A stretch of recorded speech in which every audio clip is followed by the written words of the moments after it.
से काम सहे काम भुंजंतो भाषंतो पावकमं न बंधई।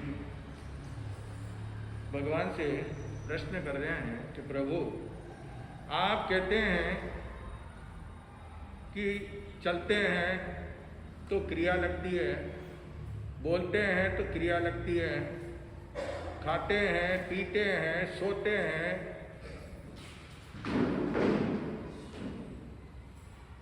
एक स्थान से दूसरे स्थान के ऊपर जाते हैं तो उसमें क्रिया लगती है। तो भगवान जब क्रिया लगती है, क्योंकि ये तो दैनिक कार्य है, रोजाना ही खाना पड़ेगा, पीना पड़ेगा, जाना पड़ेगा, आना पड़ेगा, सोना पड़ेगा, बोलना पड़ेगा, तो जीवन के अंदर जो है सारे जो है कार्य जो भी करेंगे तो उसमें सब क्रिया लगेगी। क्रिया यानी कि पाप लगेगा, तो पाप लगेगा तो कर्मों का बंधन होगा। तो फिर आत्मा कर्मों से कब मुक्त होगी?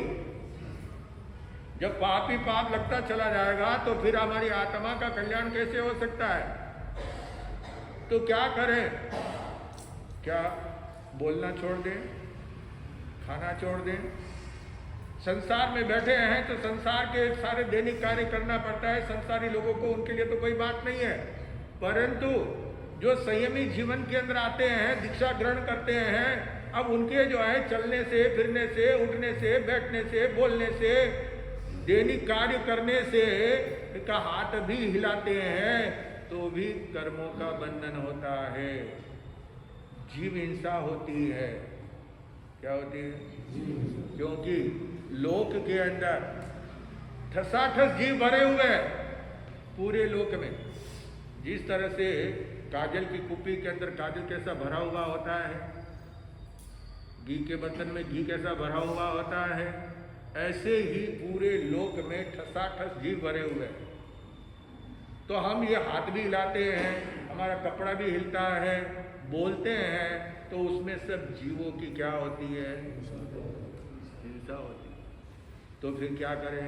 दीक्षा लेते के संथारा कर लें, पादोगमन संथारा,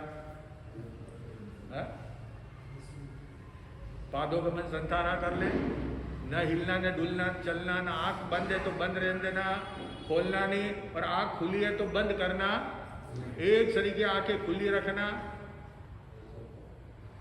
ये भी क्या संभव है? क्या वही दीक्षा लेते के कह दो वे संथारा पचक लो, कहीं आना नहीं, जाना नहीं, खाना नहीं, पीना नहीं, बोलना नहीं, उठना नहीं, बैठना नहीं, दैनिक कार्य कुछ भी करना नहीं है, क्योंकि पाप कर्म का बंधन होता है, क्रिया लगती है। तो प्रभु क्या करें? भगवान ने कहा कि मैंने ऐसा कब कहा कि दीक्षा लेते के संथारा कर लो?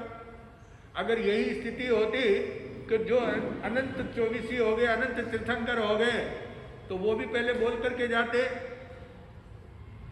इस 24 के प्रथम तीर्थंकर ऋषभदेव भगवान ही बोल करके जाते, दीक्षा लेते कि वो भी जो है पचकान ले लेते, संथारा कर लेते, तो फिर वो पारने के वर्षित पारना ही नहीं होता है। वर्षित पारना करते हैं ना, तो ये भी सब नहीं होता। न दान देने का आपको अवसर मिलता, सुपात्र दान देने का आपको मौका भी नहीं मिलता। ये आपकी पुण्यवानी है कि तीर्थंकर भगवान ने जो है सुपात्र दान देने का आपको अवसर दिया, कि सुपात्र दान देकर के कर्मों की कोटि खपा करके उत्कृष्ट रसायन आ जाए तो तीर्थंकर गोत्र भी बांध सकते हैं। सुपात्र दान देता हुआ जीव, दान देते हुए उत्कृष्ट भावना के साथ में, एक दो को दो दूं, वैसे भाव नहीं। शालिभद्र, मैंने शुरुआत पहले दिन कहा था, शालिभद्र की आत्मा ने जो है थाली उठाई थी दान, सुपात्र दान देने के लिए। पहले ही मौका था उसका जिंदगी के अंदर, और उसका क्या था? 50-50, क्या कर लूंगा, क्योंकि बड़े रोध होकर के वह खीर मिली थी। अगर वो नहीं रोता, नहीं जीत करता, तो वो खीर नहीं मिलती। तो बड़ी जिद करके जो है खीर प्राप्त किया है खाने के लिए, बड़ी लालसा है उसको, पहली बार अपने जीवन के अंदर पहली बार वो खीर खा रहा है। कितनी मिन्नतों के बाद में, कितनी माँ से झगड़ा करके, जिद करके, माँ के हाथ की थप्पड़ खा करके वो खीर तैयार हुई। और वो खीर जो है कोई ज्यादा नहीं थी, वो एक थाली के अंदर। तो विचार किया कि फिर महाराज तो आधा दे देता हूँ, आधा। तो उसके लिए उसने क्या किया, उंगली से लाइन खींच दी, 50-50। आज का जमाना में क्या है 50-50 का, है ना। तो 50-50 जो है वह दान देने के लिए तैयार हुआ। जिस समय थाली उसने उठाई तो रोकी नहीं आधी, क्या किया, पूरी खीर बेरा दी उत्कृष्ट भावना के साथ में। और बेराने के बाद में माँ से भी नहीं कहा कि मैंने खीर खाई नहीं है, आज कितनी जिद करके खीर प्राप्त किया था, लेकिन वो खीर मैंने नहीं खाई। मैंने जो है महाराज आए थे उनको मैंने कहा, उसने नहीं कहा। थाली में जो लेप लगा हुआ था उसको वो क्या कर रहा था, चाट रहा था और उसका आनंद ले रहा था कि आज खाने के लिए खीर का स्वाद प्राप्त हुआ कि खीर कैसी होती है। जिसने कभी जो चीज़ देखी नहीं है उसको आप पूछेंगे कि ये चीज़ कैसी होती है तो वो क्या बताएंगे। अपने मेवाड़ की बात है, एक बार राणा जी जो है वो वन विहार के लिए गए थे। रास्ता भटक गए, घोड़ा जो है दौड़ाता हुआ चला गया, रास्ता भटक गए, जंगल के अंदर पहुंच गए। जंगल के अंदर जो है अब वो चारों तरफ रास्ता खोज रहे लेकिन उनको रास्ता, बड़ी दोपहरी भी हो गई थी, गर्मी भी लग रही थी, प्यास भी लग रही थी, भूख भी लग रही थी, वापस महलों में पहुंचना था परंतु जो है रास्ता नहीं मिल रहा था। इतने में उनको एक भील मिल गया। भील आदिवासी क्या है, क्या बोलते हैं उसको, आदिवासी, जंगलों में रहने वाला, निर्वस्त्र, खाली एक लंगोटी जो है कपड़े की एक लंगोटी वो बांधते हैं, बाकी पूरा शरीर उनका क्या रहता है, खुला रहता है, कुछ भी पैंट शर्ट वगैरह। ये तो अब जो है शहरों में आने लगे तो ये पैंट शर्ट वगैरह पहनने लगे, बाकी आप जंगलों में जाएंगे तो अभी भी जो है भी लोग अपनी पुरानी वेशभूषा में ही आपको देखने के लिए मिल जाएंगे। तो वो भीड़ मिला, उसने पूछा कि आप कहाँ जाना चाहते हैं। बोले मैं रास्ता भटक गया और प्यास भी लग रही है, भूख भी लग रही है, महलों में पहुंचना है शहर के अंदर। तो कहा मैं रास्ता आपको बताता हूँ लेकिन पहले आप मेरे झोपड़ी में आइए, कम से कम प्यास तो लेकर के आया। और राणा जी को पानी दिया है पीने के लिए। उस जमाने में कोई फ्रिज वगैरह नहीं था, आज तो जो है पानी किस वजह से, बोतल पानी फ्रिज में है ना, हाँ, ठंडा रहने के लिए। मटकी में जैसा ठंडा पानी होता है, मिट्टी की मटकी में है, मटका कोला बन जाता है। क्या बन जाता है, मटका कोला। कोको कोला की भी आवश्यकता है। कोका कोला है क्या, कोका कोला जो है आपके भारत के अंदर पीते हैं, अमेरिका में नहीं पीते हैं। अमेरिका में तो कोका कोला से जो है बाथरूम साफ करते हैं, लेट्रिन साफ करते हैं, वो सफाई के लिए है। लेकिन अपने भारतवासी जो है क्या करते हैं, पीते हैं, कोका कोला पीते हैं, जिसके अंदर कितना एसिड होता है, कितना वो, आप उसको कभी गर्म करके देखिए, कभी एक बर्तन लेकर के उसको गर्म उबालिए और उसको उकालिए तो आपको पता चल जाएगा कितना उसके अंदर जो है हमारे शरीर को नुकसान करने वाला, शरीर को हानि पहुंचाने वाला ये कोका कोला है। लेकिन लोगों को क्या लगता है, उसमें अल्कोहल वगैरह होता है, उससे थोड़ा नशा शरीर का लगता है, इसलिए अच्छा लगता है। तो मटका कोला है ना, मटका कोला यानी मटके का पानी।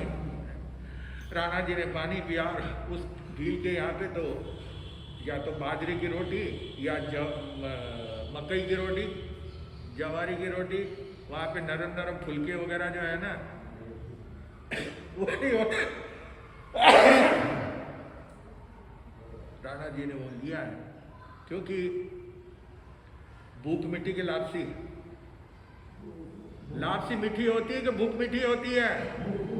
बादाम का सीरा होवे लेकिन भूख नहीं है, खाने की इच्छा नहीं है, तो वो कितना भी भारी है, बढ़िया बादाम है, ममरा बादाम है, कौन सी बादाम? मामरा बादाम है ना, उसका सीरा बना हुआ है, लेकिन वो कैसा लगता है? क्योंकि रुचि नहीं है, खाने की इच्छा नहीं है। लेकिन जब भूख होती है तब सूखी हुई लापसी, अपने मारवाड़ में रिवाज था, अपने देश में लापसी पहले जो फंक्शन वगैरह के अंदर लापसी बनाते थे, ज़्यादा बना लेते थे, जो बच जाती थी उसको सुखा देते थे, है ना, सुखा करके फिर डब्बा में भर करके जो है जब कभी मन में इच्छा होती दोपहर में तो बैठ करके क्या करते थे? खाते थे। तो वो ठंडी बासी चाहे वो पुरानी है, 10 दिन पहले की है, महीना भर पहले की है, तो वो भी मीठी लगती है, अच्छी लगती है, क्योंकि क्या है? भूख है, खाने की बहुत तमन्ना है, इच्छा है, भूख लग रही है जोर से, तो इसलिए वो लापसी भी अच्छी लगती है। और अगर भूख नहीं होती है तो बादाम का सीरा, बादाम की कतली, रसगुल्ला, रसमलाई, वो सब भी कैसे लगते हैं? फीके लगते हैं, वो भी अच्छे नहीं लगते हैं। तो राणा जी ने आज वो मकई की रोटी और दाल है ना, और ऊपर वो मिर्ची वगैरह बुरक करके जो है ना वो खाया, बड़ा आनंद आया। खाने के बाद में कहा कि चलो अब मुझे रास्ता बता दो, तो वो भील उनके साथ में जाता है। भील वो जाता है राणा जी के साथ में, उनको उदयपुर के अंदर राजमहलों के अंदर उन्हें पहुंचा दिया, रास्ता बता दिया। वो कहता मैं जाऊं? राणा जी कहते भाई इतना उपकार किया मेरे ऊपर, मुझे रास्ता बताया, मैं भूखा था, प्यासा था, तूने मेरी प्यास बुझाई, भूख मिटाई, और यहाँ तक मुझे सही सलामत यहाँ तक मुझे लेकर के आया, तो अभी थोड़े टाइम यहाँ पे रुको और हमारा भी आतिथ्य स्वीकार करो। तो राणा जी ने उसके लिए गेस्ट हाउस जो है खोल दिया, और अच्छी तरह से बढ़िया डंडक की गाड़ी के ऊपर जो है, अब पहले जमाने में डंडक नहीं होता, लेकिन मखमल की क्या होती थी? गादी होती थी, मखमल की सैया होती थी, उसके ऊपर जो है उसको सुलाया है, बढ़िया उसको ओढ़ना बिछाना वगैरह सब कुछ दिया है, बढ़िया से बढ़िया उसको भोजन कराते हैं। बहुत दिनों तक उसको रोका मनवार करके, फिर उसने कहा कि अब तो मैं जाऊंगा, अब मैं नहीं रुक सकता, क्योंकि मेरे भी काम है। पीछे परिवार राह देख रहे होंगे कि भाई गए तो अभी तक वापस कहीं कुछ अनहोनी तो नहीं होगी, रास्ते में कहीं घटना तो नहीं घटित हो गई, इसके लिए मुझे जाना पड़ेगा। उसको उपहार वगैरह दे करके, गहने आभूषण पैसा वगैरह दे करके, क्योंकि उपकार किया है उसने, इसलिए उसको यूँ खाली हाथ नहीं लौटाया, उसको देख करके बड़े सम्मान से उसको क्या किया, साथ में सिपाही दिए, उसको उसके गांव तक क्या किया, घर तक पहुंचा दिया। अब सारे गांव के लोग इकट्ठे हुए, सारे भील परिवार, आदमी, औरतें, बच्चे वगैरह सब इकट्ठे होकर के पूछते हैं कि तू वहाँ गया था राणा जी के साथ में, वो वहाँ पे महल मकान कैसा था उनका, वहाँ पे कैसा क्या किया तूने इतने दिन? तो वो कहता अरे क्या बताओ, ये पत्थर के बड़े बड़े मकान, इतने बड़े बड़े मकान है, जिंदगी में हमने तो पहली बार देखा है, इतने बड़े बड़े मकान है, महल है, और इतने आदमी बाजार के अंदर आते जाते हैं कि जैसे अपने बकरियों का एवट चलता है, एवट समझ, यानी बहुत सारी बकरियों को चराने के लिए जाते हैं, उसको एवट बोलते हैं। हाँ, तो बहुत सारी वो झुंड का झुंड चलता है, इस तरह से वहाँ पे रथ, घोड़े, वो सब उसके ऊपर बैठ करके लोग क्या है। अब तूने वहाँ पे क्या खाया तूने वहाँ पे? अरे साहब इतना अच्छा खाना खिलाया, इतना मीठा मीठा वो था। बोले कैसा मीठा था? अब उसके सामने कुछ फल लेकर के आते हैं, बोलते हैं कि बोर सरीका मीठा था, वो लेके आते हैं। फैमिली बोर होता है और चना बोर भी होता है, छोटा बोर भी होता है, लाल बोर होता है, छोटे छोटे होते हैं। और फैमिली बोर कैसे होते हैं? बड़े बड़े होते हैं। तो वो सब उसको बताया कि क्या ऐसे ऐसे मीठे थे? नहीं नहीं, इससे भी बहुत मीठा था। तो जो जो फल वहां पे जंगल के अंदर होते थे वो सारे उसके सामने रखे, बोले ऐसा था ऐसा था ऐसा था। लास्ट में टिमरू, टिमरू आपको माना अपने मारवाड़ में मेवाड़ में होता है टिमरू, है वो भी फल है, बहुत मीठा होता है। तो बोले ऐसा मीठा? नहीं नहीं, इससे भी बहुत। बोले मानने के लिए तैयार नहीं वो लोग। इससे और मीठा क्या हो सकता है?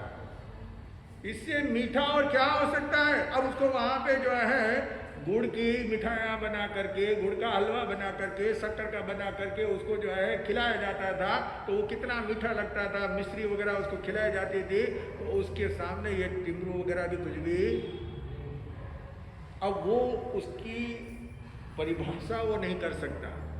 वो कहता है मैं बता नहीं सकता, इतना मीठा था वो। समझ गए आप? क्योंकि वो कौन है? आदिवासी, जंगल में रहने वाला है। पहले कभी उसका ऐसा काम नहीं पड़ा है, ऐसे मिष्ठान खाने का मौका नहीं मिला है, पहली बार जिंदगी के अंदर उसने खाया है। उसका नाम वो नहीं जानता है ना। बड़े बड़े ऐसे ऐसे थे, वो एक्टिंग करके बताता है, लेकिन उसका नाम नहीं बता सकता। बोले बहुत, अभी तक भी मेरे मुंह में स्वाद क्या आता है? स्वाद आता है। ऐसा तो जिंदगी में पहली बार खाया मैंने। तो इसी तरह से जो आत्मा संसार के अंदर आई है और वह सिद्ध का स्वरूप अगर कोई उसे पूछे कि सिद्ध भगवान कैसे हैं, तो सिद्ध भगवान का स्वरूप जैसे वो भील अपने मिष्टान को नहीं बता सकता, ऐसे ही परम पिता परमात्मा का स्वरूप का वर्णन कोई भी नहीं कर सकते हैं। उनके स्वरूप का वर्णन, उनके गुणों का वर्णन हम करने में समर्थ नहीं है।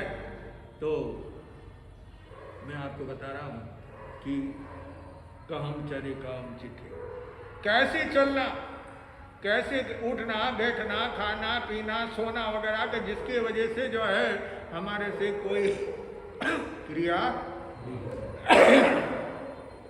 नहीं लगे, पाप दोष नहीं लगे, हमारी आत्मा निर्मल बनी रहे। भगवान से पूछा गया तो क्या करे? संधारा कर ले।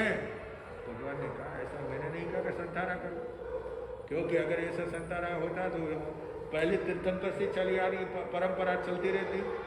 लेकिन किसी भी तीर्थंकर ने नहीं कहा कि तुम चलो मत, खाओ मत, पियो मत, दीक्षा लेकर के सीधा संधारा पर चख लो, ऐसा नहीं कहा। अगर ऐसा होता तो भगवान क्यों पालना करते? भगवान ने भी तो पालना किया है ना। तो इसलिए भगवान ने कहा जयम चरे जयम चिते जयम मासे जयम सहे जयम भुजंतो भासंतो पावकम न बंधई। भगवान ने कहा कि मैंने ये नहीं कहा कि तुम चलो मत, खाओ मत, पियो मत, ऐसा मैंने कभी आदेश नहीं दिया। लेकिन तुम जो भी जीवन का दैनिक कार्य करो यत्ना के साथ करो। जयना, जतना, जयमचर्य यानी जतना के साथ चलना है, जतना के साथ खाना है, जतना के साथ बोलना है, जतना के साथ उठना है, जतना के साथ बैठना है, सोना है। दैनिक जीवन का कोई भी कार्य करना है तो यत्ना पूर्वक करना है। यत्ना यानी कि सावधानी से। क्या हम कोई चीज उठा रहे हैं, अगर हम सावधानी से उठाएंगे तो बराबर उसको पकड़ लेंगे, और असावधानी से अगर हम उठाएंगे तो हाथ में से वो क्या हो जाएगी, धड़म से नीचे गिर जाएगी, तो वहां पे वो क्रिया लगेगी, तो हिंसा हो जाएगी, वायु का की जीव की हिंसा हो जाएगी, या जमीन के ऊपर गिरेगा, वहां पे कोई तिरंच, कोई कीड़ी मकोड़ी वगैरह वो अगर चल रहा होता है, वो बैठा होता है ना, उसके ऊपर जाकर के वजन गिर जाता है तो वो उसके नीचे दब जाता है।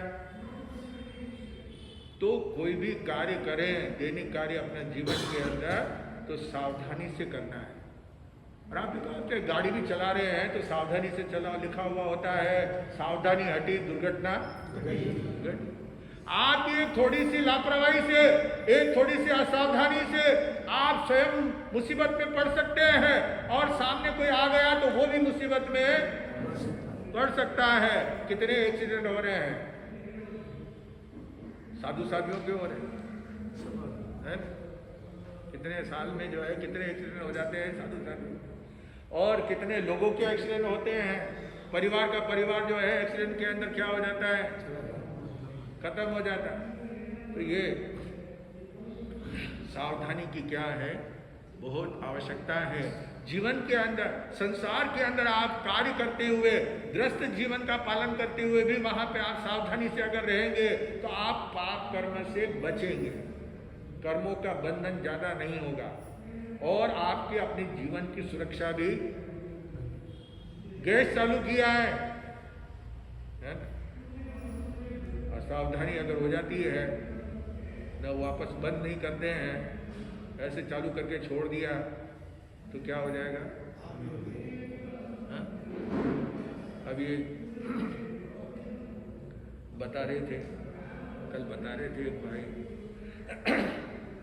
एक गैस टंकी लेकर के जो आता है ना, गैस टंकी वाला आता है टंकी पहुंचाने के लिए घर के ऊपर, तो गैस टंकी लेकर के आया। भाई उस समय जो है रसोई बना रही थी चौके के अंदर, तो उसे कहा कि सीधा चौके में ला करके रख दिया। अब उधर रोटी जो है वो क्या कर रही थी, पूरियां तल रही थी, पूरियां निकाल रही थी। उसने वापस उसको पैसा देना था, उसको कहा रुको मैं पैसा लेकर के आती हूँ, रुपया लेके आई। अब वो जो पैसे उसको देना था वो दिया, और उसके बाद में जो रुपए बचे वो उसने वहीं पे रख दिया, और वो रसोई बना रही है। रसोई बनाते हुए उसकी क्या सावधानी हुई, उसने ध्यान नहीं रहा। वह रोटी पूरी जो बटी हुई है वह जो है कढ़ाई के अंदर डालना है, वो तो नहीं डाला, उसके बदले रुपया डाल दिया।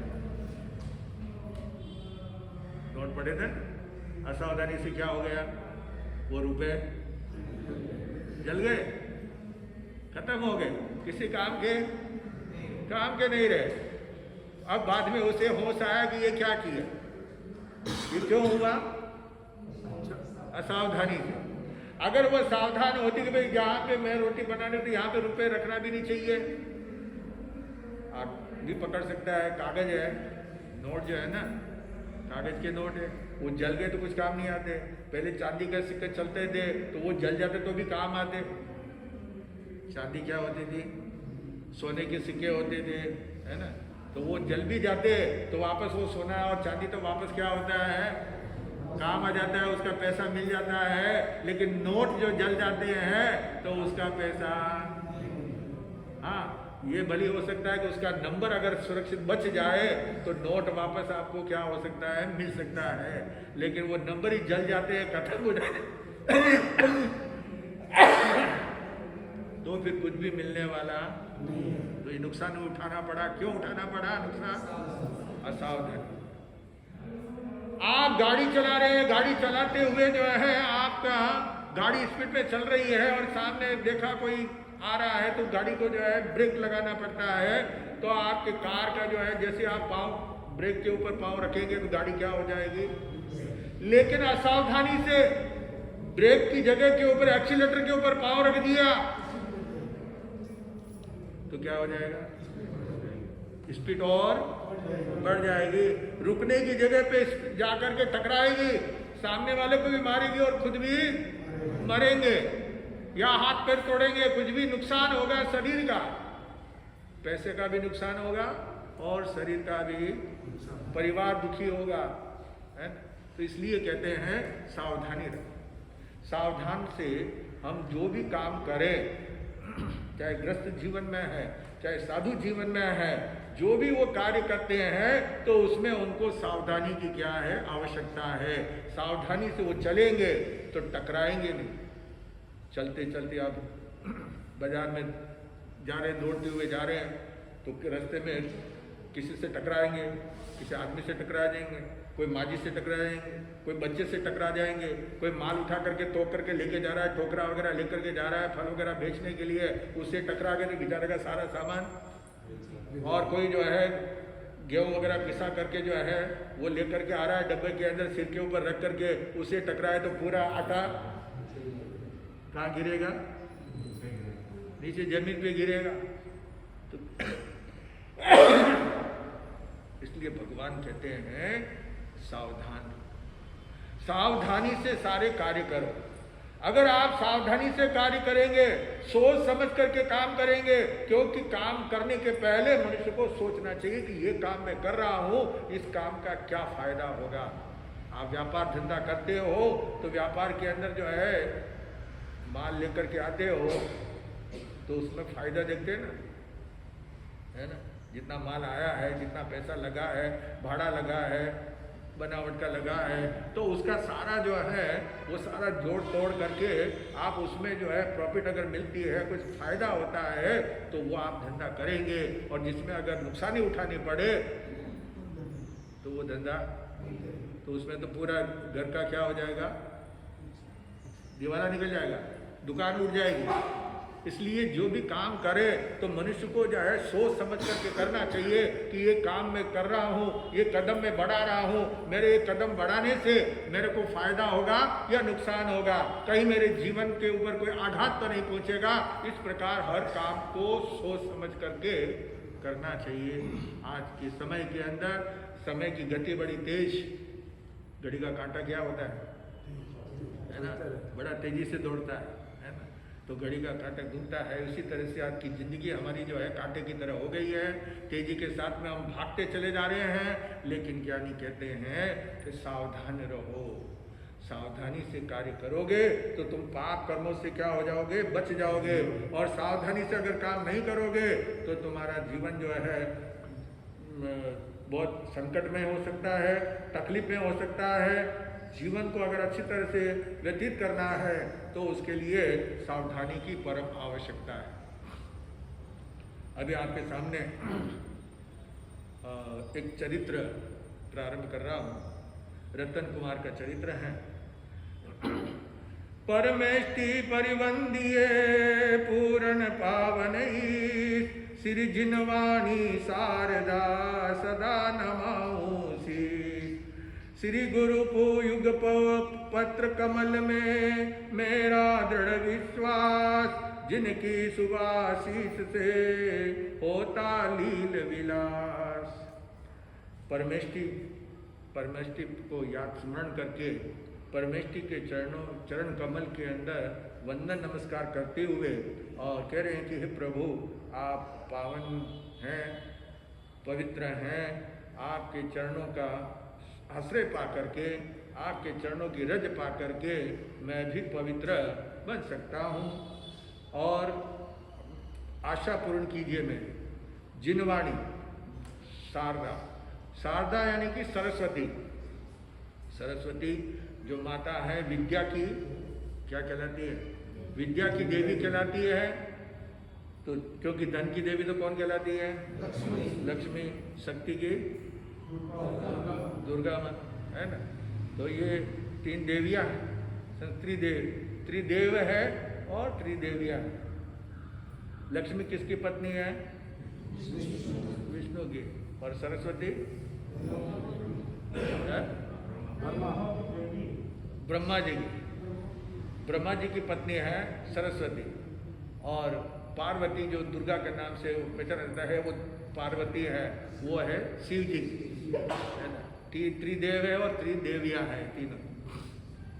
तो यहाँ पे जिनवाणी शारदा, ये भगवान की वाणी जो शारदा, प्रभु की जो वचन है, शास्त्र है, उनको सदा जो है नमस्कार करते हुए और सरस्वती को नमस्कार करते हुए, क्योंकि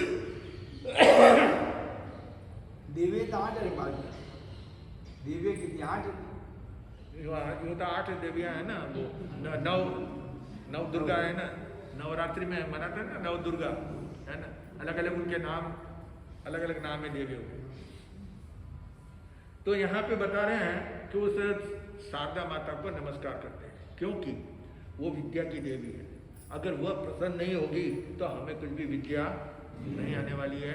इसलिए शारदा माता का जो है स्तुति की जाती है, भजन गाया जाता है और उनके नाम की जप किया जाता है। और अपने यहाँ पर जो है ये नमो नानस, नमो नानस यानी ज्ञान, ज्ञान की आराधना के लिए, ज्ञान सीखने के लिए नमो नानस का जो है जाप करना पड़ता है कि जिससे हमें ज्ञान की प्राप्ति होवे। तो यहाँ पे बता रहे हैं। और श्री गुरुदेव के चरणों में, गुरुदेव के पवित्र चरण कमल के अंदर जो है मेरा विश्वास है, कवि लेखक जिन्होंने ये चरित्र की रचना की है वो कह रहे हैं कि मुझे अपने गुरु के चरण कमल में पूरा विश्वास है, और जिनके शुभ आशीष से, उनका गुरु का अगर आशीर्वाद नहीं मिलता तो मैं कुछ भी नहीं कर पाता। जो कुछ मैं कर पा रहा हूं, जो कुछ मैं लिख पा रहा हूं जो कुछ बोल पा रहा हूं, तो ये सब किसका? गुरु का आशीर्वाद है। गुरु का आशीर्वाद जहाँ पे मिल जाता है तो वहाँ पे काल जाल जम चोट यम वगैरह सब जो है दूर हो जाते हैं। तो गुरु का आशीर्वाद, तो जहाँ पे लीला लहर हो जाती है, गुरु का जहाँ पे आशीर्वाद मिल जाता है तो वहाँ पे जहाँ सूखा होता है वहाँ पे जो है हरियाली छा जाती है। तो ऐसे सिद्ध होय मनोरथ, सुकृत की पूंजी होवे पास में। सिद्ध होय मनोरथ, सुकृत की पूंजी होवे पास में। परवेष्टित है लवणोदधि से जम्बू द्वीप विख्यात। दक्षिण भरत खंड छ अंदर मध्य खंड की बात यो। सिद्ध होय मनोरथ, सुकृत की पूंजी होवे पास में। सिद्ध होय मनोरथ, मन के भाव, मन में जो कुछ योजनाएं बनाते हैं, मन में कुछ इच्छाएं उत्पन्न होती है। हर एक व्यक्ति के मन में कुछ न कुछ क्या होती है? किसी को भी पूछ लो, अपने आप से पूछ लो, आपके मन में भी कुछ न कुछ तो है ना, 24 घंटे चलता रहता है, ऐसा हो जाए वैसा हो जाए, है ना? मैं जो है अंबानी की तरह उदानी अंबानी बन जाऊं, या उधर तमिलनाडु के अंदर जो है श्रवणा स्टोर है, नाम सुना होगा, श्रवणा स्टोर।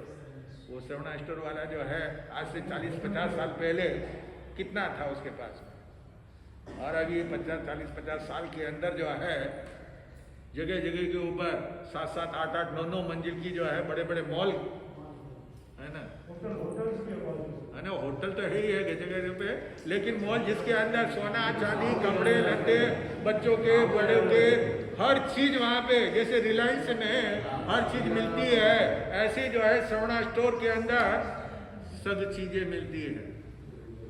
तो ये क्या है? किसकी वजह से?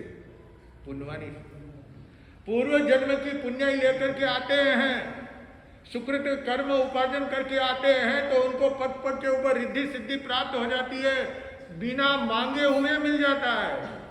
और पुण्यवानी नहीं होती है तो कितना भी मांगो तब भी मिलता नहीं है। तो जहाँ पे यहाँ कह रहे हैं इस गाथा पहले शुरुआत के अंदर ही, सिद्ध होए मनोरथ, मन के मनोरथ, मन की इच्छाएं, मनोकामनाएं ये सिद्ध हो जाती है। किसके होती है? कि जो सुकृत की पूंजी, धन की पूंजी नहीं, सुकृत पुण्य की पूंजी, पुण्य कमा करके जो आता है उसको सब चीजों की प्राप्ति हो जाती है। इसलिए चारों तरफ समुद्र जो है हमारे लवणोदधि, लवण समुद्र क्या है? ये लवण समुद्र की खाड़ी है। तमिलनाडु, केरला, महाराष्ट्र, गुजरात पूरा गए ना, ये बंगाल की क्या कहलाती है? खाड़ी कहलाती है। तो लवणों यानी ये समुद्र जो है उसका पानी कैसा है? लवण यानी नमक, लवण का मतलब नमक होता है, नमक जैसे खारा होता है ऐसे ये सारा पानी खारा है। और ये मध्य में आ गया, जम्बू द्वीप के मध्य के अंदर भरत क्षेत्र। हम जिस एरिया में रहते हैं जम्बू द्वीप के दक्षिण साइड के अंदर भरत क्षेत्र है, और इस भरत क्षेत्र के अंदर ये दक्षिण भाग के अंदर जहाँ पे 6 खंड है। चक्रवर्ती हमारे यहाँ पे जो चक्रवर्ती होते हैं वे 6 खंड के ऊपर विजय प्राप्त करते हैं। 6 खंड के ऊपर विजय प्राप्त करने का मतलब होता है 32,000 देश। कितने? 32,000 देश के ऊपर जो है वो विजय प्राप्त करते हैं, तब वो चक्रवर्ती बनते हैं।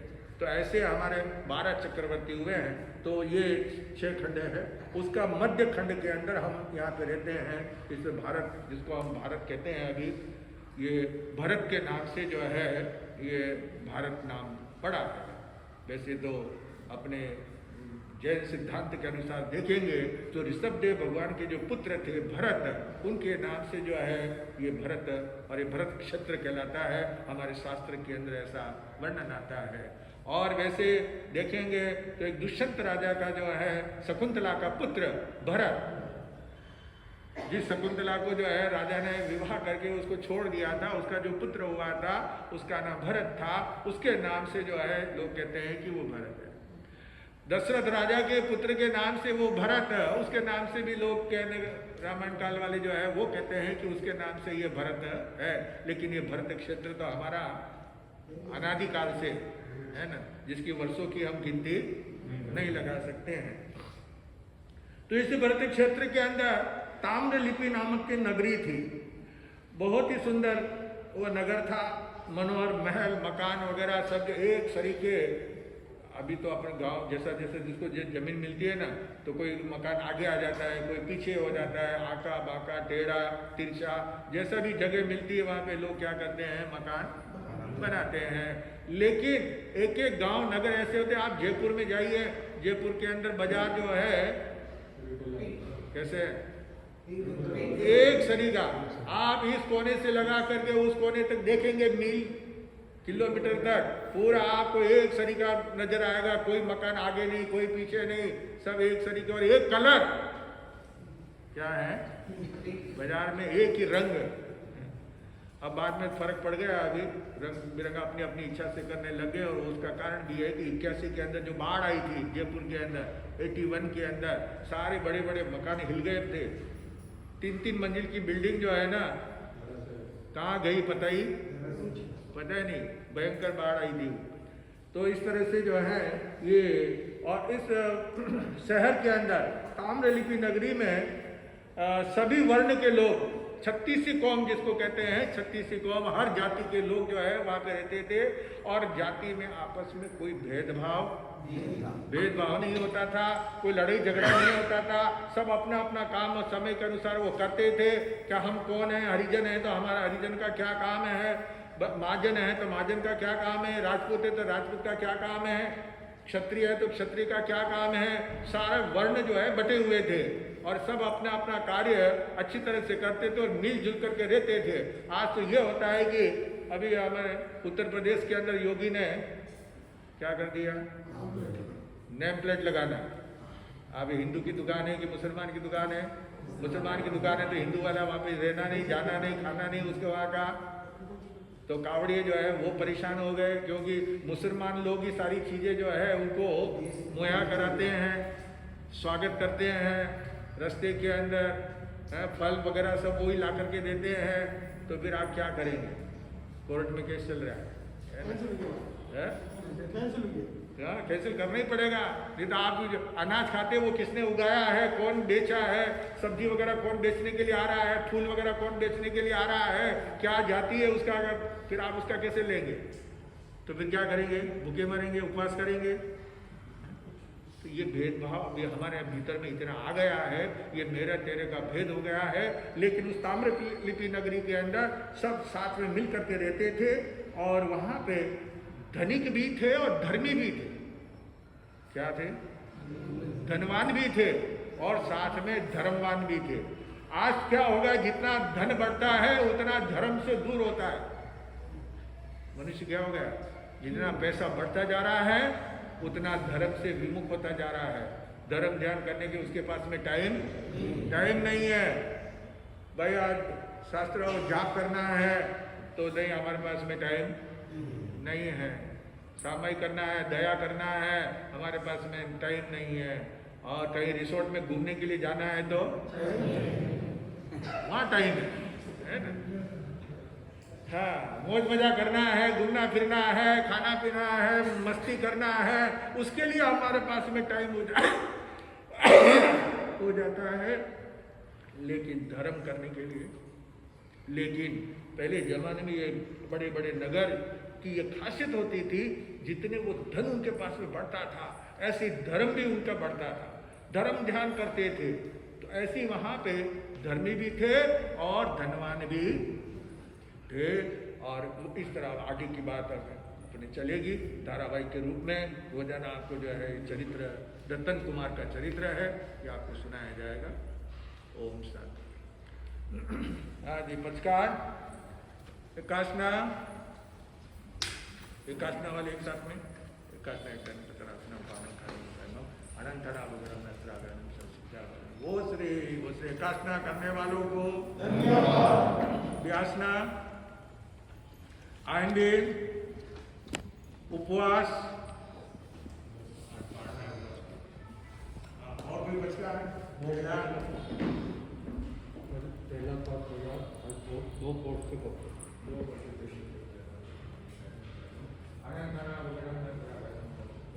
वो श्री दक्षिणा करने वालों को धन्यवाद। और कोई बचकान?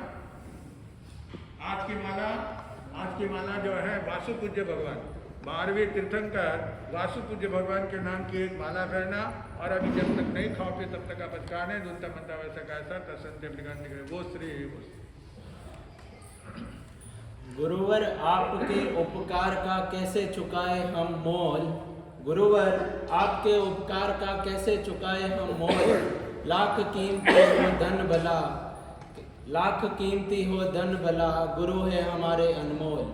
अर्थ विराजित परम पूज्य गुरुदेव सेवा शिरोमणि, सेवा चक्रवर्ती, जिन शासन प्रभावक परम पूज्य गुरुदेव वीरेंद्र मुनि जी महाराज साहब के चरणों में कोटि कोटि वंदन करता हूँ।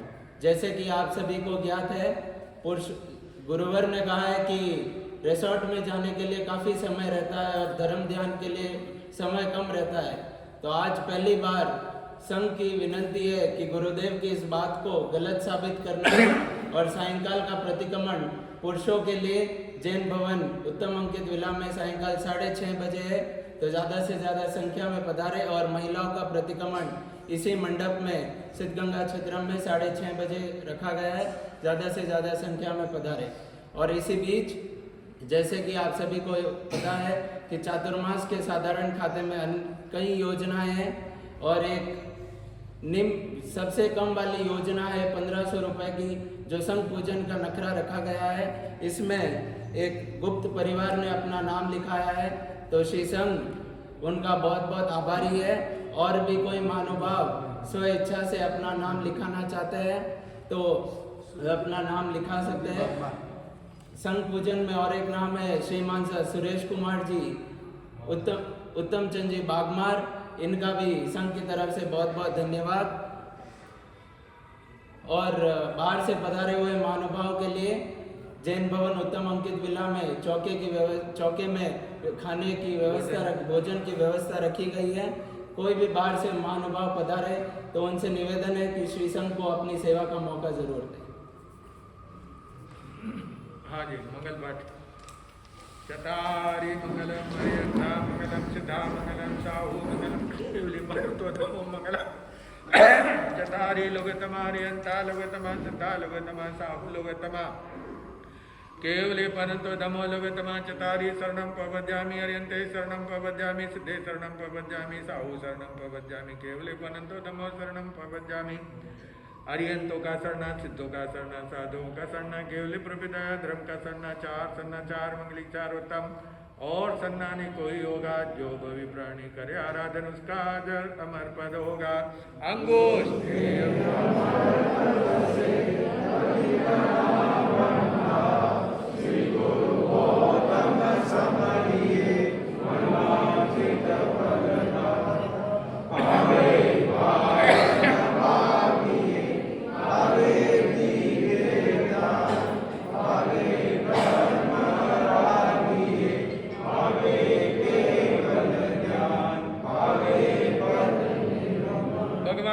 गोस्वामी की, पूज्य आचार्य सम्राट श्री हुक्मी चंद जी महाराज साहब की, आचार्य आत्माराम जी महाराज साहब की, आचार्य आनंद ऋषि जी महाराज साहब की, आचार्य देवनंद महाराज साहब की, आचार्य डॉक्टर शिवनी महाराज साहब की, गणाधीश पूज्य श्री उमेश मुनि जी महाराज साहब की, कर्नाटक गज के श्री गौर तपस्वी श्री गणेश लाल जी महाराज साहब की, जयंत दिवाकर प्रसिद्ध वक्ता पंडित रत्नपति गुरुदेव श्री चौथमल जी महाराज साहब की, श्रवण सूर्य अमरदर के श्री मिश्ला जी महाराज साहब की, युवाचार्य मधुकर मिश्ला जी महाराज साहब की, दादा गुरुदेव प्रवर्तक श्री वृद्धि चंद जी महाराज साहब की, विका भवतारी आचार्य सम्राट पूज्य श्री जयमल जी महाराज साहब की, संता विभूति आचार्य श्री नानालाल जी महाराज साहब की, पूज्य आचार्य श्री अस्तिमल जी महाराज साहब की, आचार्य श्री सुखमुनि जी महाराज साहब की, ज्ञान गच्छाति विनीत अक्षरा श्री चंपालाल जी महाराज साहब की, स्वाध्याय संघ प्रदा पूज्य श्री पन्नालाल जी महाराज साहब की, तरुण तपस्वी गुरुदेव श्री विमल मुनि जी महाराज साहब की, सौराष्ट्र के श्री पूज्य श्री प्राणलाल जी महाराज साहब की, राधा गुरुदेव तपस्या श्री माणक चंद जी महाराज साहब की, अनुशास्त्र गणाधिपति श्री तुलसी जी महाराज साहब की, आचार्य श्री पदम सागर जी महाराज साहब की, जैन धर्म की, वर्तमान श्रमण संघ की,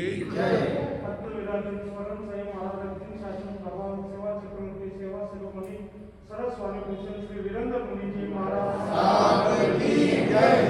साधु साध्वी जय आज के आध्यात्मिक आनंद की जय वर्तमान श्रवण संघ की जय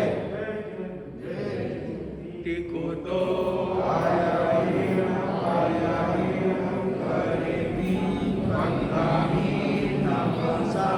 सत्कारे में सम्मान